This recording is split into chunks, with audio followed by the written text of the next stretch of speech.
Hello friends, welcome back to my channel Sona's Cooking Journey.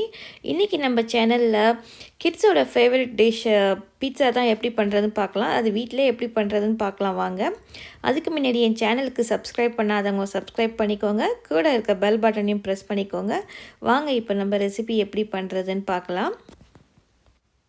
அதுக்கு first நம்ம இப்போ east activate பண்ணோம். அதுக்கு ஒரு கப்பு வெதன்னு இருக்க தண்ணியில் ஒரு 2 டீஸ்பூன் அளவுக்கு சுகர் சேர்த்துக்கோங்க. அப்புறமா ஒரு 2 டீஸ்பூன் அளவுக்கு ஈஸ்ட்டு சேர்த்து இதை நல்லா மிக்ஸ் பண்ணி விட்டுடலாம். இதுமாதிரி நல்லா மிக்ஸ் பண்ணிவிட்டு நம்ம ஒரு 5 நிமிஷத்துக்கு விட்டுடலாம் ஈஸ்ட் ஆக்டிவேட் ஆகிறதுக்கு. இப்போ 5 நிமிஷம் ஆகிட்டுது பாருங்கள், ஈஸ்ட் நல்லா ஆக்டிவேட் ஆகி வந்துட்டுது. இப்போ நம்ம அதுக்கு மாவு பிசைஞ்சிடலாம் பீட்சாவுக்கு. இப்போ நான் ஒரு பவுலில் ஒரு 3 கப்பு மைதா மாவு எடுத்திருக்கேன். அதுக்கு ஒரு டீஸ்பூன் அளவுக்கு உப்பு சேர்த்துக்கோங்க. அதுக்கப்புறம் ஒரு 2 டேபிள் ஸ்பூன் ஆயிலு, அதுக்கப்புறம் நம்ம எடுத்து வச்சுருக்க ஈஸ்ட்டையும் அதில் நம்ம போட்டு இப்போ நல்லா மிக்ஸ் பண்ணி விட்டுக்கலாம். இப்போ இதை முதல்ல நம்ம நல்லா அப்படி கையால் மிக்ஸ் பண்ணிப்போம். இப்போ இதை மிக்ஸ் பண்ணதுக்கப்புறமா கொஞ்சம் கொஞ்சமாக நம்ம தண்ணி ஊற்றி ஒரு சப்பாத்தி மாவு பதத்துக்கு நம்ம இதை பிசைஞ்சு எடுத்துக்கலாம். கொஞ்சம் கொஞ்சமாக தண்ணி ஊற்றி இப்போ சப்பாத்தி மாவு அளவுக்கு நம்ம பிசைஞ்சு எடுத்துக்கிட்டோம். இப்போ பாருங்கள், இந்த மாதிரி இப்போ மாவை நம்ம பிசைஞ்சு எடுத்துக்கலாம். இந்த மாவு இந்த அளவுக்கு வந்ததுக்கப்புறமா இப்போ நம்ம இதை ஒரு ஒர்க் ஏரியாவில் நம்ம இதை மாற்றிக்கிட்டு போகிறோம்.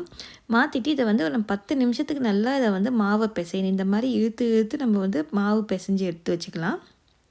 ஒரு 10 நிமிஷம் பிசைஞ்சிங்கன்னா மாவு நல்லா வந்துடும். இந்த மாதிரி சாஃப்ட் ஆனதுக்கப்புறம் இதை பால் மாதிரி பண்ணிவிட்டு இப்போ நம்ம இதை ரைஸ் பண்ணுறதுக்கு விட்டுடலாம். இப்போ இந்த மாதிரி மாவை இது பண்ணிவிட்டு நம்ம ஒரு பவுலில் போட்டு கொஞ்சம் எண்ணெயை தடவி நம்ம இதை மூடி வைக்க போகிறோம். இப்படி சுற்றி நல்லா தடவி விட்டுக்கோங்க எண்ணெயை. இப்போ எண்ணெய் இப்படி தடவி விட்டதுக்கப்புறமா இப்போ ஒரு ஈர துணியை போட்டு இதை நம்ம மூடி வச்சிடலாம். ஒரு 2லேருந்து 3 மணி நேரம் ஆகும். ஒரு 2 மணி நேரத்துக்கு அப்புறமா அதை திறந்து பார்க்கலாம் எப்படி இருக்குதுன்னு.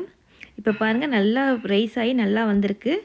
இதில் இப்போ ஒரு பஞ்ச் பண்ணணும். எதுக்குன்னா அதில் இருக்க ஏரெல்லாம் ரிலீஸ் பண்ணுறதுக்கு. அதுக்கப்புறம் இது லேசாக ஜென்டலாக நம்ம அதை கொஞ்சம் பிசைஞ்சு விட்டுட்டு இப்போ நான் அதை 2 பீட்சா பண்ண போகிறேன். அதனால் 2ஆக எடுத்து வச்சுருக்கேன். இதுலேருந்து இப்போ ஒரு உருண்டையை எடுத்து நம்ம பீட்சா பேனில் வச்சு கையால் அப்படி ஸ்ப்ரெட் பண்ணி விட போகிறோம்.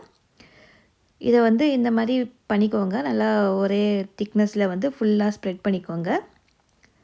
பண்ணிவிட்டு இப்போ ஒரு ஃபோர்க்கால் இப்போ என்ன பண்ண போகிறோம், உங்களுக்கு குத்தி விட போகிறோம். ஏன்னா இது அவனில் வச்சதுக்கப்புறம் உப்பி வரும். உப்பி வந்தால் கிறிஸ்பியாக இருக்காது, அதுக்காக. அப்புறமா இதில் ஒரு 2 table spoon homemade pizza sauce. இதோட ரெசிபியோட லிங்க் நான் டிஸ்கிரிப்ஷன் பாக்ஸில் கொடுக்குறேன், போய் பாருங்கள். அப்புறம் அதையே ஸ்ப்ரெட் பண்ணி விட்டுக்கோங்க பீட்சா பேஸ் ஃபுல்லாக. அதுக்கப்புறம் அதில் ஒரு லேயர் சீஸ் போட போகிறோம். நான் எனக்கு மோசரெல்லா சீஸ் எடுத்திருக்கேன். அதுதான் ஸ்ட்ரிங்கியாக நல்லாயிருக்கும். அதனால் மோசரெல்லா சீஸ் ஒரு லேயர் போட்டுக்கோங்க. அது உங்களுக்கு எவ்வளோ வேணுமோ அது உங்களோட விருப்பம் சீஸ் போடுறது. அதுக்கப்புறம் கட் பண்ணி வச்சுருக்க ஆனியன்ஸை சேர்த்துக்கலாம். அப்புறம் கட் பண்ணி வச்சுருக்க குடைமிளகாயும் சேர்த்துக்கலாம். நான் ஸ்லைஸ் பண்ணி வச்சுருக்க மஷ்ரூம்ஸையும் சேர்த்துக்கிறேன். இதில் நீங்கள் எந்த வெஜிடபிள்ஸ் வேணாலும் போட்டுக்கலாம். இப்போ நான் சிக்கன் போடுறேன். என்கிட்ட லெஃப்ட் ஓவர் சிக்கன் டிக்கா இருந்தது, அதனால் அதை நான் சேர்த்துக்கிட்டேன்.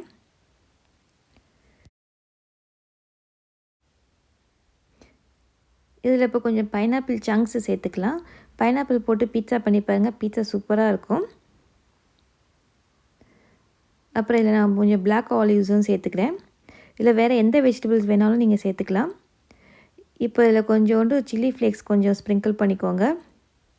அதுக்கப்புறம் இது மேலே நான் இன்னொரு லேயர் சீஸ் போட போகிறேன். நான் இன்றைக்கி கொஞ்சம் எக்ஸ்ட்ரா சீஸ் போடுறேன், சீஸியாக இருக்கும்னு சொல்லிட்டு.